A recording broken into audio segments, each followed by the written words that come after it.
আমি ওই দিনই তোমার প্রেমে পড়েছিলাম, যেদিন তোমাকে প্রথম দেখেছিলাম। আশেপাশে এত মানুষ থাকা সত্ত্বেও আমি তাদের দিকে তাকাইনি, আমার দৃষ্টিটা শুধু তোমার উপর স্থির রেখেছিলাম। আমি যেদিন তোমাকে প্রথম দেখেছিলাম, কিছু না ভেবে তোমায় এ মনে জায়গা দিলাম এবং করে দিলাম মনের দুয়ার বন্ধ। জেদ ধরলাম আমার শুধু তোমাকে লাগবে, কারণ আমি তোমার প্রেমে অন্ধ। ধীরে ধীরে আসক্ত হয়ে গেলাম আমি তোমার প্রতি। কখনো তুমি আমায় ছেড়ে যাবে না দিয়েছিলে এমন হাজারো মিথ্যে প্রতিশ্রুতি। তবে আমি ধরতে পারিনি তোমার অভিনয়, কারণ তুমি ছিলে অভিনয়ের সেরা, নিখুঁত একজন অভিনেত্রী।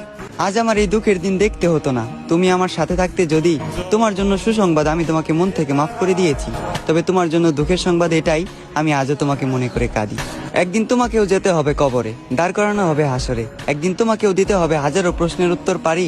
সেদিন যদি আমার নিষ্পাপ চোখের পানি প্রশ্ন হয়ে দাঁড়ায়, তোমার সকল পুণ্যের কাজ যাবে বৃথা, তোমার পাপের পাল্লাটা হবে ভারী। আমাকে তো তুমি মনে রাখলে না, অন্তত শেষ দিনের শেষ বিচারের কথা তুমি স্মরণে রেখো, প্রিয় শখের নারী।